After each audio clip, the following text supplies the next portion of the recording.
Jadi kalau kita tahu fungsi di mobil ABS anti-locking brake system itu yang ngerem nggak bisa ngancing itu, ABS kita itu sebetulnya ada di tangan ini gitu ya. Iya, jadi ngerem dilepas ya, gini. modulasinya di tangan ya. Ya.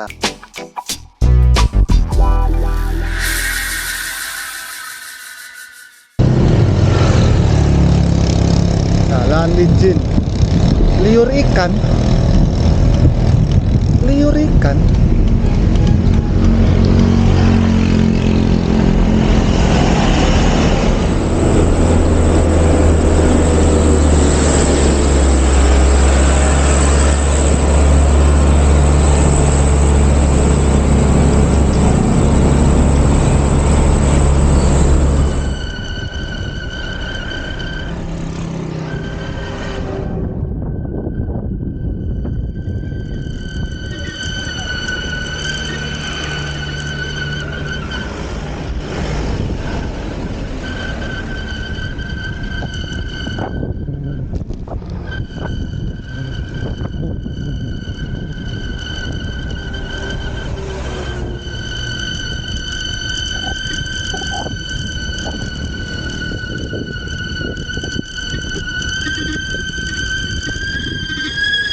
Teman-teman, terima kasih supportnya ngikuti podcast saya Azrul Ananda dan Om Johnny Ray selama setahun lebih ini. Setahun lebih loh kita sudah. Ya. Nggak bisa berhenti loh ini. Pengen berhenti tapi nggak bisa loh ini.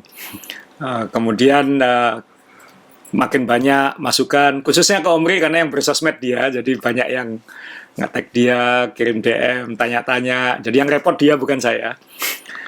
Dan belakangan banyak yang minta kita bicara soal safety lagi. Ya. Sebenarnya kita tahun lalu pernah bahas itu ya. Benar. Tapi belakangan apalagi dengan zaman sosmed ini ketika ada satu kecelakaan itu seluruh dunia tahu. Kadang-kadang hebohnya mengalahkan berita pandemi dan berita Taliban dan berita krisis ekonomi atau apa. Sehingga banyak yang meminta kami membahas tentang safety lagi, khususnya saat gowes di turunan. Karena ada kecelakaan, teman sepeda kita di Jakarta, perempuan, kecelakaan, meninggal, sehingga banyak yang itu jadi omongan. Dan omongan itu bisa liar ke sana kemari. Saya tidak kenal, kami tidak tahu pastinya seperti apa. Tapi mengingat pengalaman kami gowes 10 tahun lebih, kira-kira kami tahulah. Banyak, kalau saya kesimpulannya Om Ray ya, kan tahun lalu itu booming, banyak sekali cyclist baru. Ya. Kemudian banyak dari cyclist baru ini mungkin hanya cyclist happy-happy, maksudnya Ya. kota-kota Atau ikut tren lah ya. ikut tren. Betul. Tapi saya tahu pasti ada sebagian yang ingin serius. Seperti ya kalau kayak kita sudah 10 tahun kan berarti kan kita sudah melewati fase ikut-ikut. Ya. Ikut serius, bosan, serius lagi terus. Jadi sudah terus menjalani ini lah, Iya. intinya kayak gitu. Kemudian mereka pengen nanjak, dan di mana ada tanjakan, di situ ada turunan. Eksplorasi lah, ya semua rute kepingin dicoba kan Iya. gitu. Pengen tahu, yang cyclist lama suka kesini, kita pengen nyoba. Betul, ya. Padahal kan tantangannya bukan sekedar nanjak kuat Betul. atau turun cepat, tapi itu ada elemen-elemen lain yang cyclist pemula mungkin belum paham. Apalagi saya tahu betul ini banyak cyclist produk pandemi ini dulunya bahkan nggak bisa naik sepeda. Ya. Ya bisa tapi maaf ya masih kuklik ya. Ya. Masih setirnya masih tujuannya lurus tapi kiri kanan Jadi gitu. dulunya pun bersepedanya pun hanya punya sepeda kira-kira gitu. Iya. Beda mungkin kalau Omri dan saya dulu mungkin sekolah naik sepeda sempat. Ya, saya enggak sempat kalau bermain dan sore sampai siang sampai sore sepedaan pernah. Benar. Ya. Jadi dulu yang saya tahu adalah apalagi kalau perempuan itu dulunya bahkan naik sepeda aja nggak bisa. Jadi benar-benar baru belajar sepeda ya saat pandemi ini. Nah ini pasti ada tantangannya macam-macam. Kita naik mobil, naik sepeda motor aja belum tentu bisa itu langsung bisa kan, karena kan nanti kita harus melewati ujian, melewati lampu merah, melewati keramaian. Nah ini kemudian pasti muncul masalah-masalah, dan di episode tahun lalu kan kita ngomong 80% kecelakaan itu justru terjadi saat turunan. Ya. Karena di saat kita menikmati kan nanjak itu kan sengsara gitu. Ketika turunan kan senang, bisa lari 40, 50, top speed rekornya turunan berapa? 70-an, hampir 80. 70 sampai 80. Ya. 96. Oh, 96. Menang. Nah, itu nggak boleh kayak gitu. Itu bahaya. Itu ya kembali lagi kan, turunan ini lihat modelnya ya. Iya. Macam-macam model turunan ini. Iya. Ya kita cerita sedikit turunan di jalan di Indonesia dan di luar negeri itu cenderung beda memang ya. Kalau ngomong tanjakan dulu ya. Iya. Tanjakan di Indonesia ini semakin belok semakin menanjak, semakin bahaya. Iya. Karena jadi kira-kira begini pendengar ya, kalau ini menanjak, ketika belok diteruskan beloknya ini ya langsung gitu. Sama, jadi nanjak dan beloknya bareng. Iya. Kalau di luar negeri itu nanjak, ketika belok datar dulu, Melandai ya baru nanjak lagi. Nah di sini belokannya ini relatif aman, malah bisa istirahat kan itu. Yeah. Tapi sebetulnya yang saya tekankan adalah nilai keamanannya, karena ketika belok tidak bingung menanjak, apalagi kalau bersepeda kan itu. Demikian juga ketika kita turun, semakin turunnya sudah curam, belokannya ini jauh lebih curam lagi kan, apalagi belok. Nah, kalau seringkali kalau kita belok itu misalnya jalurnya kita di kiri, padahal gradien yang di kiri ini yang nggak masuk akal kan, karena yang sisi dalam ini jauh lebih curam gitu, nekuk. Itu kalau nyetir sepeda itu sampai sudah mau jungkir gini aja gitu ya. Jadi momentum sepeda ini nggak ada yang nge-break-nya. Dia maunya turun terus dan nekuk-nekuk. Kalau turun di Swift gitu ya. Nggak ada istirahatnya. Di Swift kan diam gini ya. Ini kan sudah gini masih nekuk. Nah, ya memang kita harus improvisasi ketika turun itu. Memang enak kalau ada yang berpengalaman di depan. Ketika dia melebar secara naluri, kita akan mengikuti yang di depan. Jadi melebar. Maaf Bre, jadi ini sebelum kita lanjutin ini kita langsung masuk ke pembahasan kita ini berarti kan. Berarti kan karena kita ingin bicara turunan, jadi penekanan kita sekarang kita nggak pengen sok menggurui lah sebenarnya. Kita nggak pengen sok menggurui, kita nggak pengen sok ngasih tips, tapi kalau berdasarkan pengalaman kami ini ada beberapa hal yang mungkin bisa kita sharing lewat cerita, karena memberi masukan lewat cerita itu mungkin lebih enak atau lebih bisa diterima, bisa ngerti feel-nya ya, lebih dapat feel-nya. Karena terus terang ya syukur alhamdulillah saya belum pernah jatuh di turunan, hampir beberapa kali, tapi saya belum pernah. Omri pernah jatuh di turunan? Belum pernah. Jangan. Bukan belum, jangan. Jadi saya jatuh berkali-kali, ditabrak berkali-kali, operasi sudah 3 kali karena sepeda, tapi alhamdulillah bukan di turunan. Tapi teman kita banyak yang sudah jatuh di turunan. Dan itu faktornya macam-macam yang akan kita bahas ini nanti. Kalau saya dulu hampir karena pelek saya retak, pelek karbon, dan ini pelek Durais ya, bukan saya sebut aja mereka pelek Durais ini, tapi memang yang tahun 2013-2014. Peleknya retak sehingga handling depan langsung pelek depan, jadi langsung goyang depan. Untungnya di tempat itu ada banyak rumput di pinggir, jadi saya bisa menjatuhkan atau memelankan diri di rumput itu. Kalau enggak kan sangat bahaya.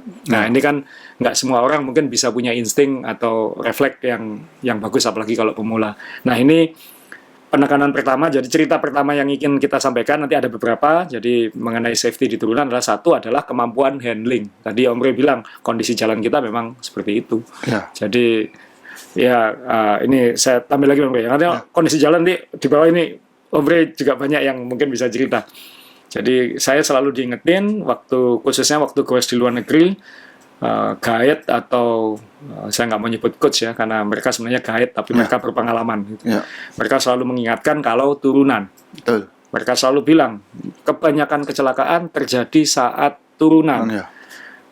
kom itu bukan di turunan, kom itu di tanjakan. Ya, hanya gara-gara Strava kom di turunan itu jadi. Ya, kom itu kan singkatannya aja sebetulnya kan King of Mountain. Iya. Ya, sebetulnya kan asli singkatannya kan Iya. King of Mountain. Jadi ketika siapa yang sampai di puncak duluan kan gitu. Tapi Iya. bukan dibalik, Bukan dibalik. bukan dibalik turunan gitu.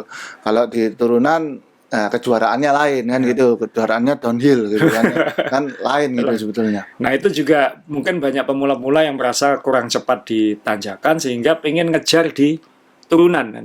Iya. Karena saya tahu betul dulu ketika saya kan juga pernah jadi pemula. Ya. Ada teman sahabat saya salah satu itu dulu, kalau turunan nafsu terus ngejar, karena dia merasa kalah di tanjakan. Akhirnya jatuh. Ya. Ini saya ceritakan ini waktu itu kita goes di Aspen di Colorado. Dan waktu itu guide-nya sudah mengingatkan betul. Kita kebetulan waktu itu goes sama Team Sky. Bukan goes sebenarnya, ditinggal sama Team Sky. Oh iya. Jadi acaranya judulnya goes sama Team Sky, tapi barengan cuma waktu berangkat. Oke. Setelah itu nggak pernah ketemu lagi sampai finish. Oke, ya. Waktu itu sama Froome segala macam juga. Nah, waktu itu kita dikasih tahu hati-hati saat turunan karena kita waktu itu ada di ketinggian 2.400 meter Aspen. Wah, itu sangat tinggi. sangat tinggi, Ya. lebih dari Bromo itu. Nah, diingatkan di udara ketinggian udara itu lebih tipis. Ya. Ketika udara lebih tipis, satu oksigen kita berkurang, Tipis, betul. sehingga kemampuan berpikir kita, refleks kita bisa terpengaruh kalau Ya. kita bukan orang ketinggian. Ya. Jadi warning pertamanya itu. Warning kedua adalah di udara tipis kecepatan sepeda jadi lebih tinggi. Oh, ini baru ini. Ya, karena tidak ada tahanan anginnya berkurang. Ya. Sehingga ketika turunan, speednya lebih tinggi daripada di ketinggian yang lebih dekat dengan permukaan laut. Kejadian, sahabat saya itu jatuh. Saya nggak bisa bayangin speednya berapa, mungkin at least 60-70.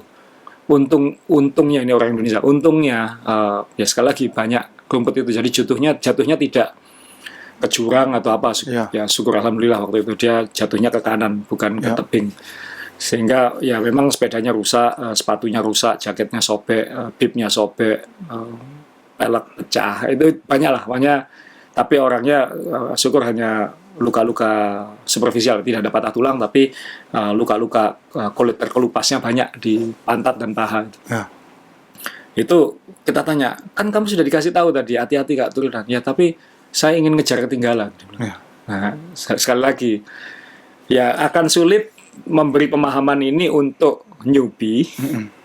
Ya karena mereka pengen. Ya kita dulu kan juga pengen gitu. Ya pengennya Kamu tuh, berani loh turunan. Jangan salah, kamu berani turunan. Lebih berani dari aku sebenarnya. ya tapi saya juga lihat ini sekarang, lihat apa? Medan dan lihat ya nanti kan kita bahas lihat equipment juga ya. Ya, Tapi kalau turunan itu ya kita yang berbobot berat ini yang di atas rata-rata, saya di atas 80 itu kalau turun lebih menyenangkan daripada nanjak, itu pasti ya. Iya. Orang normal aja gitu, apalagi saya yang bobotnya tinggi, jadi sepedanya nggak di kayu aja lebih kencang kan gitu. Iya. Cuman masalah kemampuan handling ini harus di garis bawahi, karena dulu saya pernah ber-MTB walaupun ya, sebentar, itu paling enggak kita tahu titik berat kita di sepeda itu bagaimana gitu. Iya. Jadi ketika di antara dua roda, kalau posisi duduk kita secara geometrinya itu cenderung duduk yang di depan ini lebih bahaya, karena secara sumbu kita sudah naruh beratnya ke depan. Ya. Jadi handlingnya itu pasti lebih sulit, lebih gampang, ngomongnya bahasa Jawanya gampang jungkel ya. Karena beratnya sudah di depan gitu. Jadi kita harus memindah titik beratnya ini ke belakang. Ya bagaimana? Jadi kakinya agak dijulurkan supaya pantatnya itu Ke belakang. ke belakangnya sadel. Makanya kalau kita lihat orang MT cyclocross atau apa, kalau sudah turunan yang cepat, dia pasti kan tangannya dipanjangkan, panggulnya ditaruh di belakang gitu. Ya itu supaya titik beratnya kan semakin imbang di belakang gitu. Ya road bike kan tapi kan nggak bisa full kayak gitu karena kan jenis sepedanya kan beda. Tetap Logikanya sama. Logikanya adalah memundurkan bobot dan untuk keseimbangan lah intinya. Untuk keseimbangan. Nah itu yang apalagi kalau newbie belum apa dan nyoba-nyoba gaya-gaya super tuck gitu yang badannya diturunkan. Oh itu saya nggak pernah. Saya nggak perlu gitu, saya cuma nunduk gini aja sudah keras ya gitu. Jadi nggak perlu saya sampai super tag dan Superman dan macam-macam itu Kalau Superman saya nggak berani. Tapi kalau super tag ya saya akui saya beberapa kali berani melakukan itu. Terus- Tapi harus lihat situasi ya. Dan lagi soal kemampuan handling. Kemampuan handling ini beda-beda ya. Ada orang yang beloknya berani, misalnya gebok ya, Ya. maksudnya bagus gitu. Tapi ada orang yang belum belok, turunan cepat aja tangannya sudah ngerem dulu Ya. gitu. Nah, ini apa ya? Bukan berarti pelan itu benar ya. Maksudnya pelan dalam arti ngerem terus itu juga benar. Karena apa? Karena handling kita cuma di tangan dua ini. Yang bisa ngarahkan setir kan cuman handlebar kan cuma dua tangan ini. Iya. Kalau tangan ini terlalu banyak dipakai buat ngerem, pasti kaku ya. Urat-uratnya kan Ya. kontraksi terus akhirnya kaku. Itu ketika dibelok itu rasanya tangan sudah refleksnya sudah berkurang. Ya, bisa kesemutan juga sih. Nah, kesemutan. Apalagi kalau turunan panjang kayak Bromo itu kan, Ya. nggak selesai-selesai ya. Itu. Jadi itu kan perlu kita ngerti ya. Seperti yang di sini kan Anda sebutkan stay within yourself ini. Jadi kita harus bisa ngerti kekuatan kita itu sampai semana. Walaupun mata ini lihat, wih temennya udah deket ini ya. Ya. Kalau turunannya enak ya, semakin di los gini aja, bentar lagi ketemu, nyampe. Nah, kadang-kadang kita lupa, teman yang di depan itu sudah deket tikungan, dia ngerti dia ngerem. Ya. Jadi kita waktu ngejar ini, wih sudah mau deket gitu. Dia ngerem, kita nggak ikut ngerem karena kepingin nyusul. Ya. Nah, ketika dia setelah ngerem putar balik atau belok atau belokan yang hairpin atau yang 90 derajat, kita waktu di tempatnya itu, ketika kita ngerem itu semua sudah terlambat karena ngeremnya kan harusnya sudah dicicil dari atas tadi. Jadi ketika dia melambat tadi, itu sebetulnya dia sudah mengurangi kecepatan supaya beloknya bagus. Nah, kalau kita berusaha nyusul itu tapi tidak punya kemampuan yang cukup,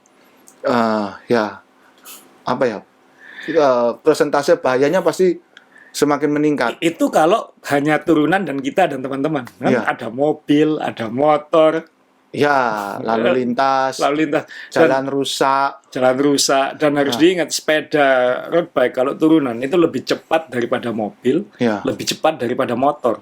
Ya karena kita kan loss Free weight, ya. free wheel. Kalau mobil kan roda gilanya kan kelat sama gear, persnelengnya itu akhirnya ada yang nahan. Jadi mesinnya itu kan nahan kecepatannya itu. Ini enggak, ini dan bahaya sekali adalah kita turunan asik tiba-tiba ada mobil di depan atau ada motor. Ya, itu Karena ada teman kita, saudara kita yang adu banteng. Dia nyalip dari kanan, ada motor dari depan, kena. saya minggu lalu Sabtu hampir kayak gitu tapi sama pickup. Oh, yang tadi kalau Anda lihat sebelum dimulai kan tadi ada video Om Re turunan sampai remnya bunyi-bunyi dan lain-lain. Ya, tapi kalau yang itu nggak apa-apa karena sendirian kan. Kalau yang itu 2 minggu lalu, kalau yang Sabtu kemarin itu enggak, dari tongkol datar kenceng gini, pas waktunya masuk ke jalur, pickup yang di sebelah kiri enggak ngasih jalan. Oh. Ngerem juga sudah bahaya karena terlalu kencang, akhirnya sejajar gini. Iya. Sejajar, enggak ngasih jalan, akhirnya belok lalu yang dari sini juga ada pickup. Nah, sudah pas di tengah-tengah gitu. Tapi ya karena sudah tahu kira-kiranya, saya mepet yang di sisi kiri ini jadi pas di tengah-tengahnya pickup itu waktu Nah, lalu. itu juga ya kemampuan handling, pengalaman kan itu ya. Iya. Kalau orang yang nggak pengalaman bisa ngerem atau bisa dipaksakan, atau kalau kita pengalaman kan ya kita nempel aja yang paling deket yang mana Ya, kan kayak gitu. ya. Saya mohon maaf kalau lalu lintas rame yang paling aman adalah nempel dekat mobil misalnya di sampingnya kayak gitu kalau kita di sela-sela kendaraan, karena minimal kita kalau nanti terjadi senggolan dengan ini nggak sampai keras karena kan dekat. Nah, yang dari sana kan lebih bahaya. Nah, itu yang jadi ya hati-hati, kemampuan handling itulah. Kalau Anda belum pernah turunan, ini yang karena istri saya kan juga goes Om Ria, dia juga jatuh operasi juga karena ban pecah, handlingnya nggak siap, jatuh operasi bahu. Minggu weekend kemarin kita ke Jakarta, goes ke KM0, turunan, untungnya udah turunan yang bawah, jadi bukan di atas, jadi turunan yang sudah di bawah, bannya pecah lagi kena lubang. Jadi ya, tapi sudah pengalaman dia, jadi dia bisa ngontrol, nggak sampai jatuh. Nah, itu itu butuh waktu. Jadi latihannya gimana? Ya latihannya memang harus menjalani, tapi menjalaninya gimana? Menjalaninya harus ya stay within yourself, itu saya diingatkan. Ya kemampuanmu kira-kira di sini, ya kamu di sini dulu. Jangan dipaksakan dulu, kan better safe than sorry kan. Contohnya yang di video saya yang ngerem turun, yang remnya bunyi terus itu kan saya memakai velg karbon tapi rim brake. Ya. Jadi ngerem terus, saya sudah feeling ini kalau diteruskan resikonya antara ban dalamnya meletus karena panas. Karena kalau rim brake di rem teruskan panas, Ya. bisa meletus. Dan juga remnya ini sudah hampir nggak berfungsi karena panas itu. Jadi akhirnya tetap jalan itu. Jadi akhirnya di tengah-tengah itu walaupun sulit, saya minggir dulu untuk dinginkan rem, mengembalikan kekuatan tangan untuk ngerem itu. Habis itu jalan lagi. Ya terbukti memang turun itu akhirnya ngerem lagi. Jadi di video itu kan terlihat kendaraan juga antri ya. Karena mobil aja turun tuh nggak berani keras karena habis turunan yang curam tahu-tahu membelok 90 derajat, jadi semua ngantri. Jadi di sini juga kalau kita dari atas sudah terlalu kenceng, ya nggak bisa berhenti karena mobilnya berhenti gitu loh. Ya mobil ditabrak mungkin nggak apa-apa gitu, tapi kita pasti morat-marit kalau ditabrak kita yang nabrak mobil kan gitu. Jadi ya jangan malu atau jangan ragu-ragu untuk berhenti dulu. Karena itu mengembalikan, ya istilahnya mengembalikan nyawa ya, mengembalikan konsentrasi, mengembalikan fokus untuk bisa turun lagi. Nah, itu karena itu ada kaitannya nanti setelah kita ngomong kemampuan pribadi, kemampuan handling tadi kan kita akan lanjut ke kemampuan teknis kan. Kemampuan teknis kan harus pemahaman tentang rem. Nah, ini nanti kita bahas begitu. Jadi sekali lagi jangan malu kalah di turunan.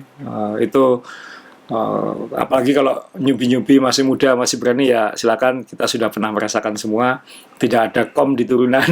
Ya, dan juga harus dilihat yang turunnya keras ini siapa gitu ya. Kalau ya para atlet turun nggak pakai direm, ya jangan kaget gitu, karena mereka sudah turun di tempat itu mungkin sudah berapa ratus kali, sudah berapa puluh kali, dan mereka sudah badannya ini sudah lain itu. Cara refleksnya itu bukan cuma tangan, panggul, kaki, semua itu sudah menjadi satu, bisa bereaksi dengan dengan tikungan. Jadi tidak semua orang bisa seperti itu. Kita punya teman yang sudah cukup berumur, Pak Tony itu ya. Itu kalau turunan, luar biasa itu. Luar biasa. Pak Tony Budianto namanya, usianya udah 60-an. Saya pernah goes sama dia ke Labuan Bajo. Turunan menuju Pelabuhan Sape waktu itu di Sumbawa itu. Turunan naik sepeda touring yang pakai tas itu. Dikepot saat hujan.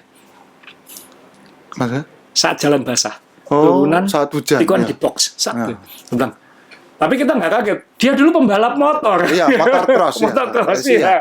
Makanya itu. Dia dulu pembalap motor cross. Jadi ya memang panggilannya Lorenzo kan kalau di grup kita kan. Jadi ya memang ya saya nggak mungkin bisa kayak dia.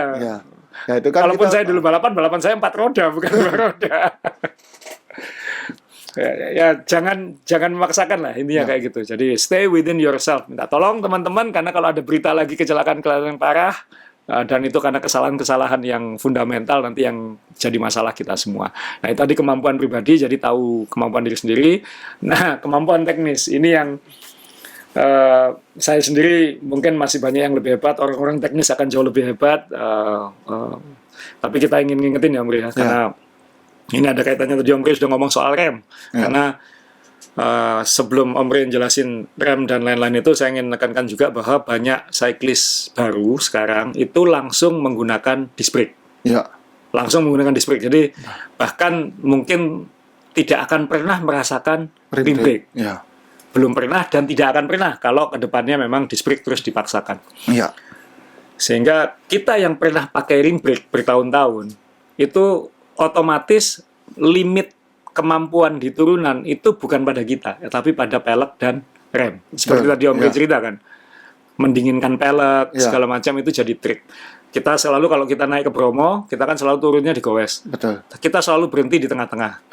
Tujuannya untuk menginginkan rem dan mengembalikan konsentrasi. Betul, mendinginkan pelek, mendinginkan rem. Karena kita pakai rim brake. Karena itu di Surabaya dan sekitar wheelset alloy lebih populer daripada karbon. Karena kita kalau naik turun gunung lebih aman kalau pakai alloy. Nah, sekarang sudah generasi rim brake. Nah, kalau pakai rim brake itu kan disc brake maksudnya. sekarang pakai disc brake. Ya, Dan disc brake ini kan lebih kuat memang, secara performa kan lebih tinggi. ya. Sehingga lebih pede dalam ngerem, nggak usah mikirin peleknya, nggak usah mikirin ban dalam, nggak usah mikirin bannya, sehingga mungkin akan lebih berani ketika turunan. Nah, yang saya katakan adalah newbie ini belum pernah merasakan masalah-masalah kita dulu, karena langsung diselesaikan dengan disc brake. Disc brake ya. Disc brake. Nah, mungkin Om Rey bisa menambahkan lagi lah soal rem dan disc brake. Jadi kalau rim brake itu kan yang dipegangi pinggiran dari rimnya ya. Jadi ini kalau ini rimnya muter, pegangi sama kaliper gini, ya Digesek. Ya. Ini ada karetnya, ya sudah berhenti. Ya sangat sederhana lah, ya, mekanisnya sangat sederhana. Kalau disc brake kan ini disknya di sebelahnya velg, di sebelahnya hub, ini dipegang nanti sama kaliper ini kan dijepit ini. Disc brake-nya kan dijepit sama kaliper ini. Jadi bukan peleknya yang dijepit. Bukan velgnya. Nah, ini keuntungannya kekuatan velg ini hanya untuk beban dan ban itu tadi, beban mekarnya ban itu sama beban pengendara. Dia tidak dirancang untuk dijepit. Rimnya itu tidak untuk dijepit kan. Nah, ini nancepnya di hubnya, nanti kan dipegang sama kalipernya. Nah, sedangkan bagaimana kaliper ini secara teknis menjepit si disc brake ini ada dua macam. Ada yang secara hidrolis, namanya aja hidrolis, jadi pakai cairan itu bisa dot, bisa mineral. Nah, itu ketika kita ngerem, ini fungsi ini nanti kan akan menjepit. Nah, ini nanti kan padnya ini akan menjepit gini, jadi akhirnya berhenti. Nah, kalau kebetulan yang saya bawa ini contoh ini hybrid, jadi nariknya ini pakai mekanik, pakai kabel. Nah, tapi dalamnya sini ada hidrolisnya. Jadi hidrolisnya bukan di shifternya nih, apa istilahnya saya drifter. Ya, bukan yang seperti ini. Ini masih pakai kabel biasa contohnya. Nanti ditarik ini. Nah, yang jadi catatan bukan masalah kalipernya atau disc brake-nya, tapi bagaimana berhentinya. Ketika di kaliper ini menjepit itu berhentinya macam-macam. Kalau kita rim brake, kita tuh merasakan secara real, gradual ya. Iya, ini rimnya ini masih jalan. Jadi kita bisa kira-kira kan, oh iya masih jalan itu. Kalau kita pengen lebih berhenti lagi, ya kita tekan lebih kuat. Karena kita rim brake itu pakai karet, jadi kekuatan seling atau kawat yang kita tarik pakai tangan tuh benar-benar perlu kekuatan tangan kita kan gitu ya. Jadi makanya kemeng enggak bisa mati rasa karena terlalu lama ngerem. Nah, ketika pakai disc brake tidak, karena tenaga tangan ini dikonversi ke tekanan hidrolis itu atau kawat tuh semakin lebih mudah. Jadi kita cuma neken segini, ini sudah kejepit, sudah berhenti. Masalahnya waktu berhenti itu kalau kita nyobanya di jalan lurus itu menyenangkan. Karena apa? Lurus ke banter atau cepat, tiba-tiba berhenti. Wah, bagus. Remnya bekerja dengan baik. Ketika turunan, kalau rem ini tiba-tiba berhenti, itu ada gaya sepedanya jungkel gini sedikit kan. Lebih power ya. Nah, jadi tiba-tiba ketika berhenti, orangnya kan agak ngangkat gini. Nah, ini tangannya siap enggak untuk jaga keseimbangan itu supaya enggak itu handling juga lagi kan, misalnya dia pengalaman nggak main kanan kiri dengan main depan belakang ini kan kalau kita pakai rim brake dulu kita terlatih untuk gantian kan, depan dikit belakang. Kalau saya disc brake saya lebih prefer neken dua-dua karena berhentinya paling nggak bareng gitu ya. Karena saya lebih prefer rem depan kalau nyetop, dan rem depan saya di sebelah kanan gitu. Jadi Om Rey setelan sepedanya gaya Australia. Inggris ya. Gaya Inggris ya. Nah, itu. Jadi disc brake ini di lain sisi ketika berhentinya terlalu cepat itu membuat refleks kontrol dari pesepeda itu tidak bisa kontrol sepedanya, terus Ya, jatuh. menuntut karena tadi jadi lebih berani kan? Ya, Jadi lebih berani. lebih berani merasa- itu maksudnya tuh lebih kencang ketika turun. Iya, karena Ah, remnya lebih gampang ya. ya, Remnya lebih tapi gampang. kadang-kadang ketika direm jangan lupa ban Anda itu cuma segini. Iya, itu Ya, dia. ya, bannya itu cuma yang ketemu sama Dua setengah senti. ya, Dua cuma setengah segini. senti. Ya, nah ini dipaksa berhenti, ini pasti ada slip ya. Maksudnya walaupun bannya berhenti dia tetap jalan. Iya. Nah, ini kadang-kadang bingung sama Ya. kontrolnya. Itu penekanan. Remnya boleh disc brake paling canggih segala macam, sepedanya boleh yang paling aero, yang paling cepat. Mungkin kita sudah merasa berpengalaman, tapi ban harus selalu diingat untuk road cycle adalah ban kita hanya segini. Ya. Yang menapak ke aspal itu hanya segini. Sehingga kita harus benar-benar punya pemahaman holistik tentang ya bagaimana sebuah sepeda berfungsi itu kan. Jadi kalau kita tahu fungsi di mobil ABS anti-locking brake system itu yang ngerem nggak bisa ngancing itu, Ya. ABS kita itu sebetulnya ada di tangan ini gitu ya. Ya, jadi ngeremnya rem dilepas Ya, gini. modulasinya di tangan Ya, ya. ya, Modulasinya di tangan. Jadi memang belum ada yang ketika direm itu terus tahu-tahu fungsi remnya Ya. kayak rem mobil gitu, belum ada setahu saya gitu. Kalau istri saya kan karena dia kecil badannya, jadi tangannya memang kecil. Jadi Ya. ketika suruh nahan ngerem yang gede-gede itu memang pasti kesulitan. Kan yang benar kan sebenarnya pegang bawah kalau turun. Ya. Tapi kalau Oh, belum tentu belum bisa tuh. tentu bisa kan. Karena- Jadi kita selalu pegang atas. Ya. Dan ini kan lebih berat untuk ngerem. Sehingga kalau perempuan biasanya tangannya lebih kecil-kecil itu memang lebih beban ngeremnya itu lebih berat apalagi kalau turunan panjang. Nah, itu yang kita harus selalu ingat lah, pokoknya kalau turunan itu intinya sadar mengingatkan diri sendirinya itu harus lebih tinggi. Karena ya tadi rem teknologinya terus berkembang, Tinggi, ya. ya kan tetap tenaga manusia ya. Ya. Nah, memang ada kayak saya tadi Om Ri tadi pengen ngasih contoh apa, saya pengen bawa. Saya kebetulan sangat suka sama Shimano GRX group set yang untuk gravel itu karena di situ Shimano pakai teknologi namanya servo wave.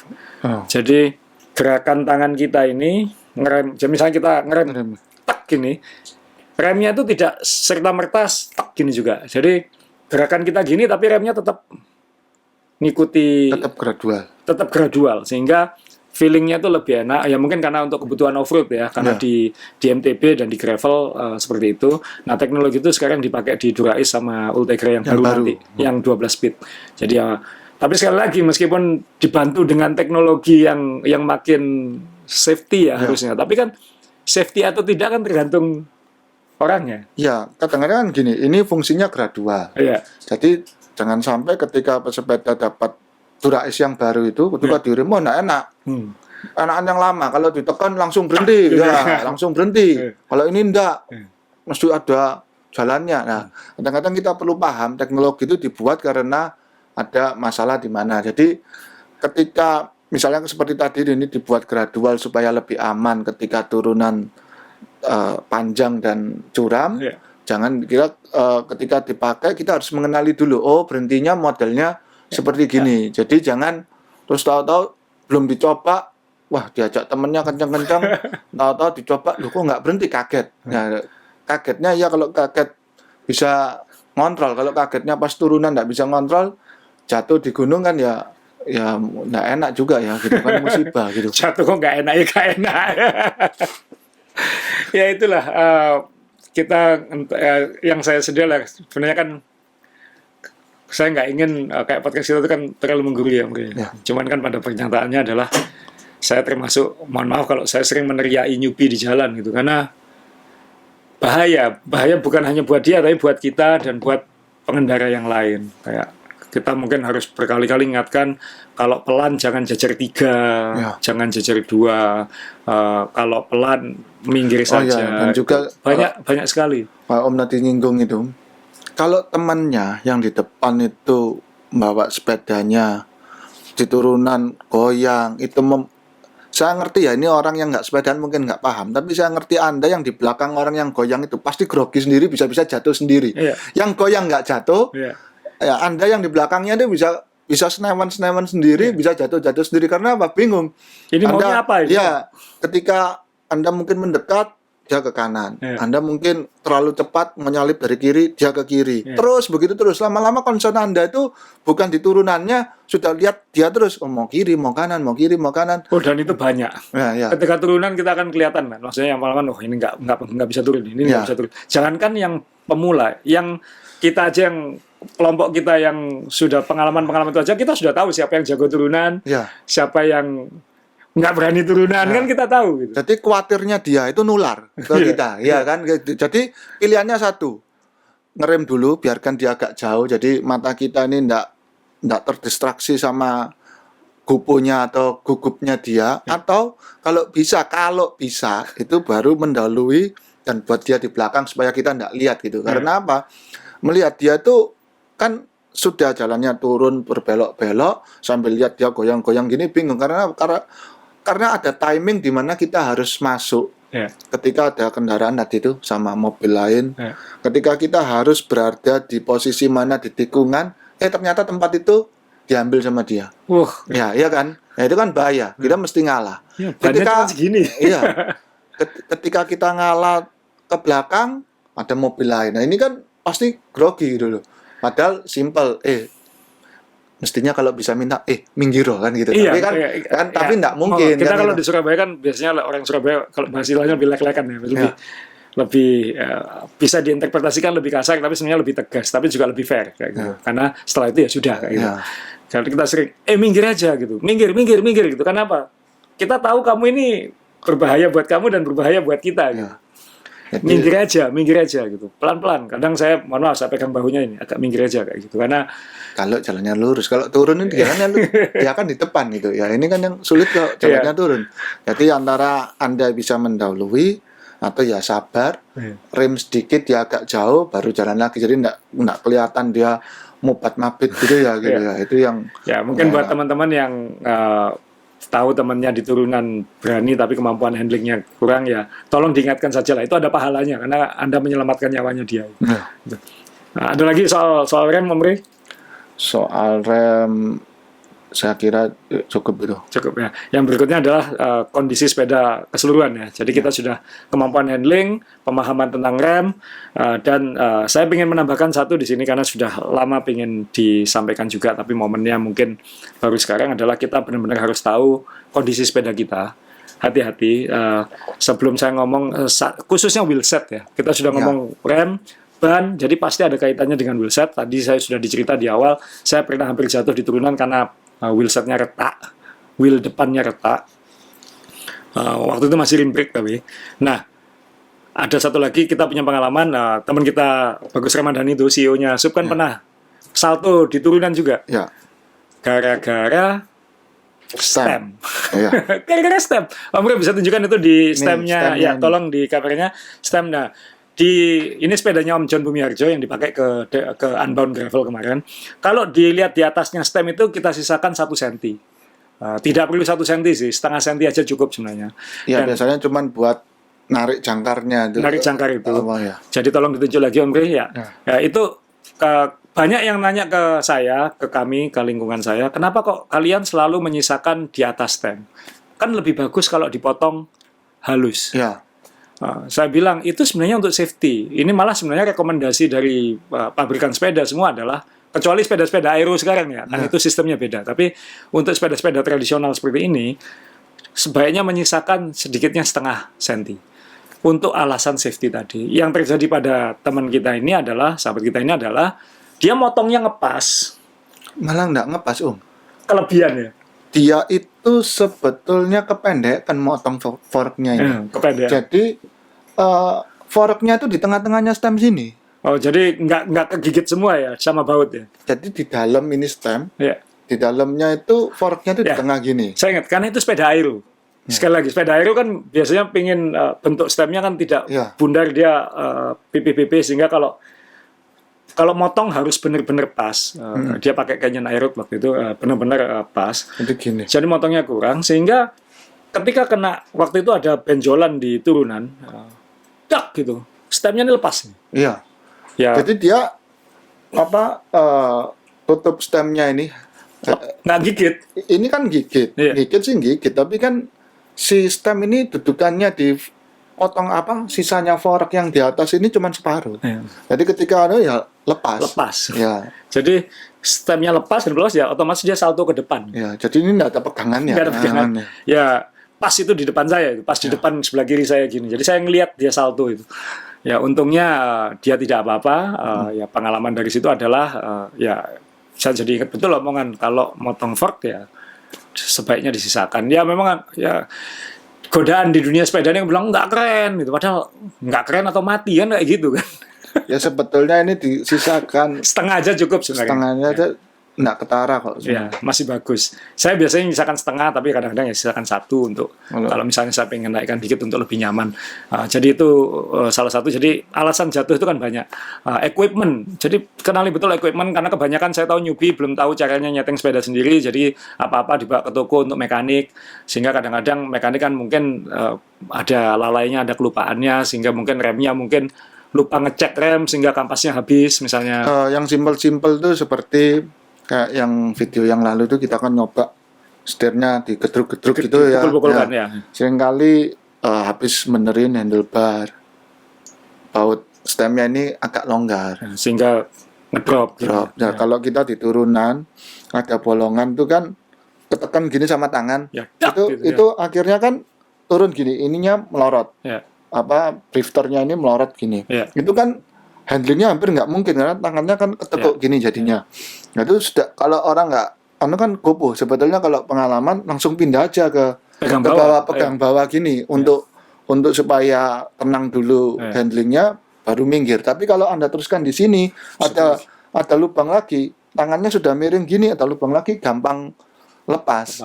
Kelebihannya megang bawah itu kita nggak bisa lepas dari setir karena kecantol sama handlebar yang di atas ini nggak mungkin. Kalau kita pegang atas ada lubang, tangannya lepas, ya sudah lepas. Dan dari bobotnya jadi lebih ke bawah juga kalau pegang itu.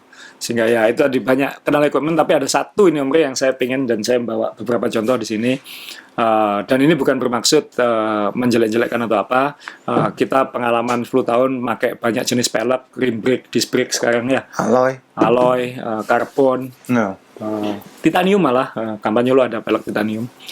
Nah ini belakangan kan memang dengan disc brake, khususnya dengan disc brake. Sekarang ini seperti ada kemerdekaan pelek baru karena tidak perlu lagi itu kekuatan yang di pinggir kekuatan di rimnya itu untuk menahan rem. Ya. Itu ada kemerdekaan baru di dunia pelek sehingga lebih berani bikin lebih ringan, lebih berani bikin lebih lebih tipis karena beban remnya ada di rotor. Nah, apalagi sekarang memang makin banyak merek-merek murah, kata hebat, harganya lebih murah, tidak perlu lagi beli ini 15 juta setara 30 juta.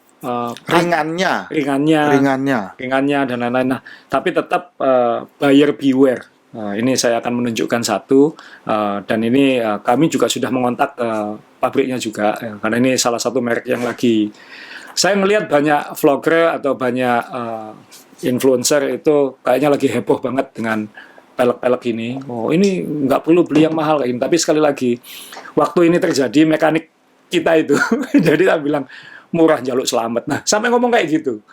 Jadi karena kan ya tetap filsafat hidup saya adalah if it's too good to be true, then it is not true. Kalau itu kedengarannya terlalu luar biasa, berarti itu nggak benar. Intinya kayak gitu aja. Jadi kita harus moderasi ya, harus stay di tengah, punya pemahaman tentang itu. Nah ini kita bukan bermaksud mengenai melk ini karena masalah ini bisa terjadi bahkan di pelek mahal. Oh betul, ya. Masalah ini bisa terjadi di pelek mahal dan kebetulan Om John Bumiarjo sudah mendapatkan pelek ini sejak tahun lalu dan mungkin yang tahu mungkin saya sebut aja ini saya bawa di sini Om ya merek Hypre ini ya saya taruh di sini ini sengaja kita taruh ya mohon.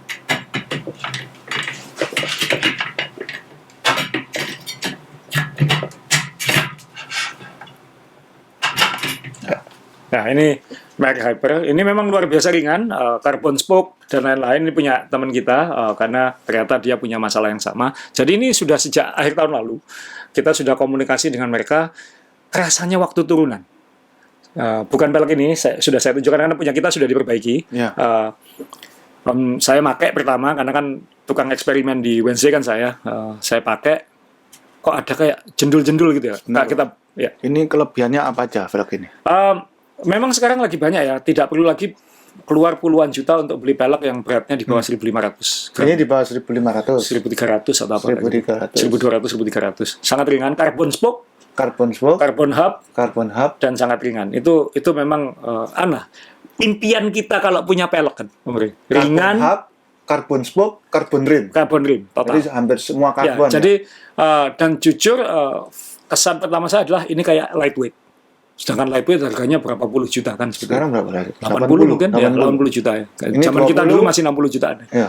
Ini 15 juta nggak sampai mungkin. Ya 15 jutaan lah. Anggap Oke. aja segitu. Jadi harganya Seperempatnya atau seperlimanya dan performance itu. Dan setelah diperbaiki memang harus kita akui memang ini pelek lumayan, tapi tetap ada catatan-catatan buat saya. Dan waktu saya pakai itu, saya bilang ke John kok aku ngerasa kayak gini ya gitu. Terus dipakai sama dia. Iya, aku juga ngerasa kayak gitu. Terus kita kontak ke pabriknya langsung dan mereka suruh kita bikin video. Kita disuruh pakai alat ini, naruh di video segala macam, dan ternyata mereka bilang iya memang itu masalah, tapi suruh bawa ke toko sepeda untuk betulin katanya. Nah, setelah kita cek ternyata ini ada problem balance.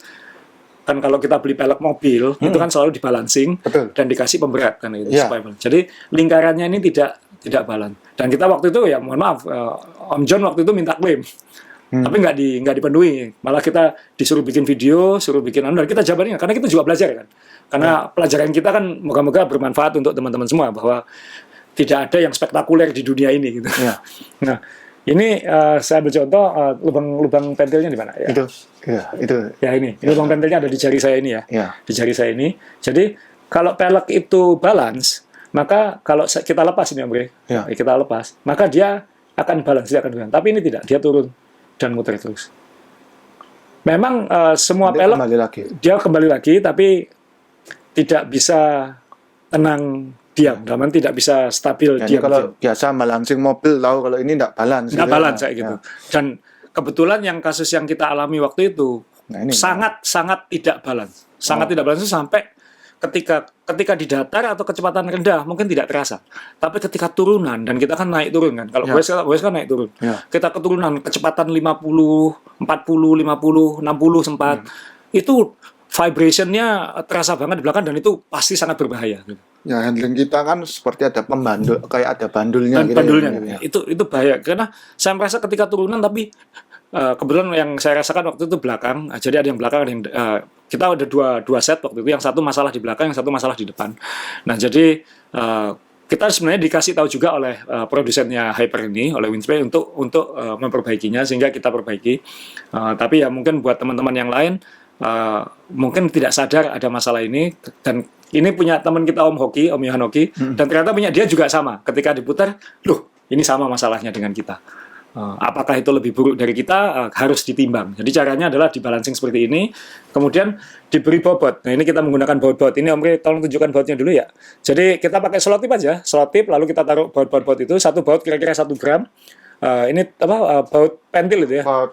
Kalau Anda punya pemberat atau apa, gunakan itu aja nggak apa-apa. Jadi itu ditempel di yang berseberangan dengan mana tadi? Ya, itu. Ini ya, berseberangan dengan, jadi pentilnya ada di sini, pasang di lubang pentil di sini, tempat yang berseberangan. Sebenarnya kalau sudah pakai ban juga lebih baik karena akan jauh lebih balance. Nah, setelah diberi pemberat seperti itu, dia jadi lebih tenang. Ya ini belum presisi ya, karena nanti kita harus nambah, ngurangi 1 gram sampai sama seperti pelek mobil, sama seperti mobil. Nah ini, dia balance. Lebih balance kalau tadi kan langsung. Lebih balance daripada tadi. Dan ini 9 baut di situ. Ya, 9 baut. Berarti 9 gram plus ya mungkin kelebihan sedikit ini, tapi kita lihat nanti balance-nya. Dia akan balancing lagi. Ini kita belum presisi betul ya. Tapi nanti ini harus dicari pelan-pelan karena nanti ya ini sudah relatif lebih balance daripada tadi. Karena goyangnya tidak secepat. Harus ditunggu. Jadi ini sampai kira-kira 7 sampai 9 gram kita masih harus ngepaskan lagi, karena nanti kalau dikasih beban pentil di sini juga akan lebih imbang lagi. Semua wheelset pasti ada toleransinya ya kan. Pasti ada toleransinya, dan wheelset mahal pun juga bisa seperti ini. Tapi kebetulan yang Om John dan saya alami adalah sangat parah. 9 gram ini tidak apa-apa karena kita ada yang di atas 20 gram. itu yang kita rasakan bouncy, yang goyang saat 20 gram. 20 gram lebih. Jadi kalau berat rimnya ini tidak sampai 400 gram, rimnya saja ya. 20 gram 20 gram itu 5%. 5%. Jadi selisihnya apa ya? Ini relatif balance ya Om Ri ya. Dia sudah diam. Sehingga ini harus diberi pemberat 9 gram. Ya apakah pemberatnya dipasangi baut seperti ini? Ya kan jelek ya. Jadi ada caranya dan ini saya ingin nunjukin. Ini yang kita lakukan. Mungkin saya pakai yang ini. Ya. Tunjukkan. Ini yang tidak terlalu parah. Jadi mungkin teman-teman bisa lihat ini hyper juga. Ini yang lebih kecil ya. Dan ini kita harus taruh 3 LED, pemberat LED. Ini pemberat stick golf. Oh. Jadi kalau stick golf itu kan juga harus balance. Jadi 1-2 gram aja bisa mempengaruhi swing kan, seperti itu. Nah ini diberi pemberat itu karena dia tipis dan masing-masing strip ini 3 gram. Oh. Mungkin ada cara lain kalau teman-teman bisa nyuntikkan karbon atau apa, mungkin ada cara lain. Tapi di kita menggunakan ini dan ini ada 3 strip, berarti ini 9 gram. Ini kurang lebih sama dengan yang tadi. ini, dengan yang wheelset yang kita pasang ini. Tapi ini sudah dibetulin. Kemudian ada yang lebih parah lagi. Ini yang ini yang 7 ada tumpuk 2 di sini. Ini 21 gram. Jadi selisih beratnya sampai 21 gram. Sehingga ini yang membuat kami waktu itu ketika turunan goyang-goyang. Jadi ya sekali lagi ini dia agak miring ke samping. Tapi ini ada 4 lalu ditumpuk 3. Jadi 3 kali 21, 3 kali 7 adalah 21 gram. Jadi ini tidak balance 21 gram. Jadi kalau nanti tidak balance, bawanya di bengkel mobil laras imbang itu. Ya, Anda tapi ya moga-moga nanti dari podcast ini ada edukasi juga. Sekali lagi, pelek mahal pun bisa seperti itu. Bisa Kalau seperti itu. punya saya velg mahal itu sambungannya. Kebetulan rim brake. Ya. Itu merek terkenal yang nomor 3 penjualannya di Indonesia itu. Sambungannya di sini itu kalau di rem waktu itu rim brake ya. Jadi di rem itu kerasa kayak ada putus ya, kayak jedek. Oh gitu. Itu sambungannya nggak rata ya? Nggak rata gitu. Itu kalau kita pegang gini, sedikit gitu. Cuman sedikit sekali gitu. Tapi ketika kita dikendarai itu ganggu karena lagi konsen ngerem itu atau ini apa gitu kayak itu yang ganggu. Lama-lama ya secara psikologis saya harus ignore, harus mengabaikan itu. Tapi kan itu berarti mengabaikan ada sesuatu perubahan kecil gitu ya. Itu enggak enak gitu. Cuma ya itu velg mahal pun bisa. Sehingga ya tadi cuman kan ya tolong bukan berarti kita maksud karena setelah diperbaiki ya ini velg ya oke lah gitu. Oke, saya sangat suka. Cuman ya berarti tetap hore tetap kiri hore. Tetap kiri. Cuman kalau suruh beli lagi saya akan kalau kita bisa megang barangnya saya akan pilih satu-satu. Gitu. Ya. Karena itu sebenarnya bisa dipegang gini aja, diputar gini kita akan jadi rasa goyang atau selisih yang ke 80 juta tadi itu cuman diganti sama pemberat. Ya jadi lebih berat tapi kan 21 gram ya 21 gram di belakang 9 gram di depan nambah berat 30 gram daripada tadi itu daripada jatuh di turunan sih ya kan sangat terasa ketika turunan. Kalau secara budget kan lebih murah jauh daripada beli lightweight itu. Ya kan dan pengalaman Om John Bumiarjo dan saya di Onsekai memang lebih sulit membuat barang dengan harga terjangkau daripada yang mahal. Yang mahal itu nggak ada batasan, nggak enak. Mau diapain aja nggak masalah. Tapi bebas budgetnya ya. Bebas budgetnya. Tapi untuk mencapai titik ekonomis itu memang bukan sesuatu yang mudah. Jadi saya nggak bilang ini wheelset nggak bagus, tapi yang nggak so heboh itu juga. Maksudnya kita harus tetap nginjak bumi dalam segala hal. Kalau bilang rekomen monggo, tapi kalau bisa dipilih satu-satu yang baik. Karena kan dan jujur terus terang ini pelek sebenarnya ada pecahnya juga di sini. Ini ada retak sedikit di sini. Saya nggak tahu kamera bisa lihat atau tidak. Ini ada retak di sini. Tadi waktu kita periksa, loh ini retak gitu. Jadi ya sekali lagi ya buyer beware. Apapun tidak ada yang indah di dunia ini 100%. Ya moga-moga ini jadi edukasi karena sekali lagi semua pelek bisa seperti ini, bisa seperti Ya. ini. Yaitu soal safety, kenali komponen Anda. Masih untung bukan rim brake ya, Bro ya. Kalau rim brake kan ya tadi, kalau sambungannya nggak pas, ngeremnya ada. Ya. Saya pernah kita waktu itu pergi ke Italia, nanjak namanya Monte Zoncolan, itu tanjakan paling kejam Ya. salah satu yang paling kejam di Eropa. Naiknya 20% terus, 15 sampai 20% Berapa terus. kilo? 9. 10 kilo. 10 kilo. 6 kilonya yang average 16%. Oke. Ketika turunan itu ke setiap tikungan kita harus berhenti. Karena- Menginginkan kan. Bukan dengan berhenti karena memang kayak turunan pelusutan Oh, sangat berbahaya. Ya. Dan waktu itu ada dari kita 3 menggunakan pelek merek mahal itu, yang Ya. enteng itu, yang Ya. pakai nanjak itu, yang itu yang lama ya, yang merek klasik itu ya? Ya, merek Amerika yang mengaku Indonesia ini penjualan tertinggi ketiganya. Ini Ya. luar biasa Indonesia ini. Dan dari 3 yang pakai itu, Ya. yang selamat cuma punya saya. Oh, 2 yang lain melungker, yang saya bilang. Warping, mulet ya, seperti itu. Nah ini yang sekali lagi mahal juga bukan jaminan, Iya. mahal juga bukan jaminan, sehingga Itu karena panas kan ya? karena panas, Ya. karena rim brake kan, karena Ya. panas. Jadi ya sekali lagi buyer beware.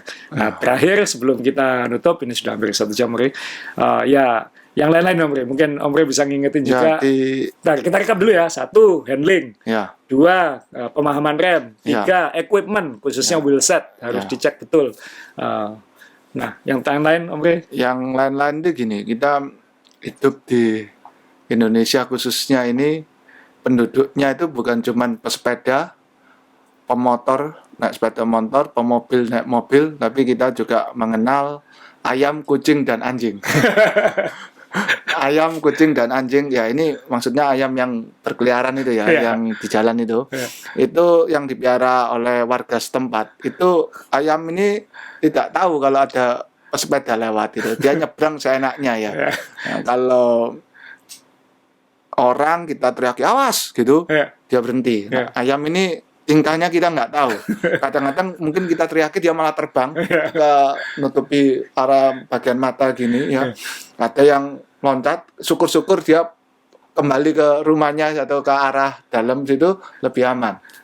Jadi ayam, kucing, dan anjing dan macam-macam gitu ya. Dan apa ini kan atau sapi gitu ya. Ya Kan sapi. sapi. Kita pernah serius ini. Kita goes di Lombok tabrakan dengan sapi. Serius.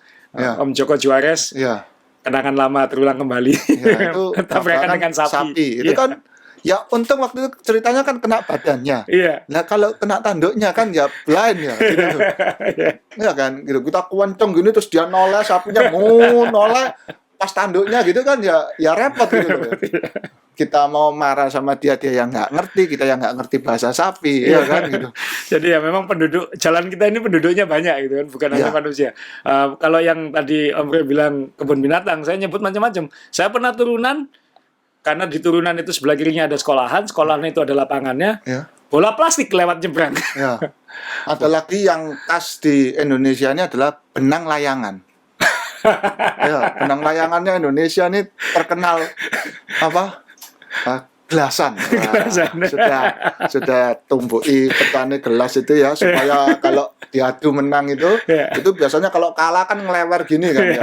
Itu kan helmnya kita gini, kalau lewat teman saya itu pernah berat mukanya itu kena Benang layangan. Ya, ini kan bukan beratnya, bukan apanya, tapi gupu atau gugupnya Bahasanya ya.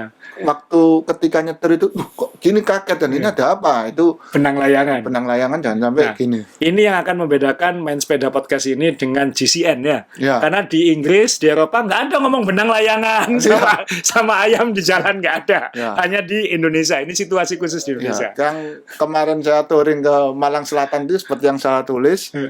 itu liur ikan.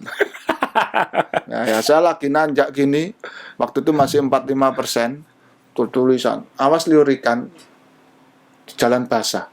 Saya sedang nanjak, saya mikir gini, ikan mana yang ngeludah-ngeludah di gunung ini ya? Masa ada ikan duh gitu di situ ya? Ya ternyata itu Malang Selatan itu kan dekat sama Sendang Biru, kampung nelayan. Ya. Banyak orang ngepak ikan segar, Ya. dibawa di box itu, cold storage box itu, Ya. diisi es banyak. Tapi es ini mencair kan. Ya. Jadi tiap box itu dilubangi, tiap truk itu juga dilubangi. Jadi airnya itu turunnya ke jalan. Oh. Lah air ini bercampur sama lendirnya ikan yang mereka bilang liur ikan itu tadi. Iya. Lah air ini akan tumpah ketika truknya itu menanjak atau turun kan. Iya. Jadi airnya tumpah. Nah air ini kalau di jalan tanjakan dia akan menggaris gitu. Jadi kayak air turun aja. Nah itu jangan sekali-sekali terlalu lama di air itu karena air itu ya licin. Bukan sekedar air gitu ya. Iya, jadi Ya. seperti oli alami gitu ya, Ya. gitu. Jadi Minyak ikan. ya minyak ikan. Mungkin dijilat aja omega itu. Jadi ya itu tadi ada ayam, ada sapi, sekarang ikan aja ikut-ikut gitu ya. Padahal ikan Ikut-ikut ke gunung gitu ya. Ikut-ikut ke gunung gitu.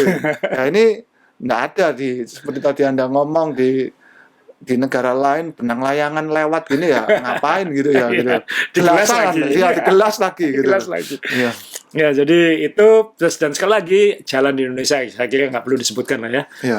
Saya bikin kemarin ke KM 0 di Sentul aja turunan ampun kalau itu nggak apal tikungannya teman-teman di Bogor mungkin apal tapi Iya. saya yang jarang kesana ya kaget-kaget lihat lubang-lubang itu istri saya termasuk menghantam itu dan peleknya Jadi itu bannya pecah ya. Gabungan turunan tajam, lubang dan belokan. Saya nggak kayaknya pas dilurus untungnya pas sudah di bawah jadi Oh. nggak pas tikung-tikungannya kayak gitu. Ya. Jadi ancaman turunan di Indonesia ini terlalu banyak lah ya. Ya. Sesama pesepeda yang nggak aman, Ya. kemudian kondisi jalan gradiennya yang tidak gradual, yang Ya. tidak ya mungkin lebih murah bikin jalan di Indonesia kayak gitu mungkin. Betul. Kemudian kondisi permukaannya yang berlubang-lubang atau Ya. tidak rata, kadang tidak berlubang tapi bumpy kan kayak gitu. Ya. Kemudian penduduknya banyak, penduduk manusianya misalnya Ya. yang juga naik motor, naik mobil, Ya. pickup, truk. Nah. Kemudian ada faunanya, Ya. ayam, anjing, kucing, sapi. sapi. Ya. Kemudian ada anak main sepak bola, bolanya lewat. Dan yang terakhir ikan mati pun ikut Ya. ikut Urun ini. ikut turun Sumbang, ya. menyumbang. Ya. Jadi sekali lagi buat teman-teman semua ya moga-moga apa yang kita sampaikan ini bermanfaat, bermanfaat dan hati-hati di jalan sekali lagi khususnya bagi cyclist yang ingin lebih serius turunan tidak ada kom di turunan jangan serta-merta karena di Strava ada segmen kom turunan lalu itu dianggap sebagai kom bukan kita di Surabaya di kelompok kita sih tidak pernah bangga menang kom turunan itu kom turunannya yang ini soalnya Ya. Juga ya penting keamanan itu. keamanan jadi jangan sampai ada lagi kehebohan karena turunan jadi kami tentu mengucapkan bela sungkawa sedih kepada teman-teman yang kehilangan keluarga dan saudaranya dan moga-moga tidak terjadi lagi lah. Kita sama-sama saling menjaga di jalan, kita sama-sama saling menjaga, saling belajar. Kan yang berkendara mobil dan motor juga harus sadar bahwa kehidupan sepeda ini tidak akan hilang, tapi yang bersepeda juga harus sadar diri dengan bahwa jalan ini yang pakai bukan hanya kita ya. Ya.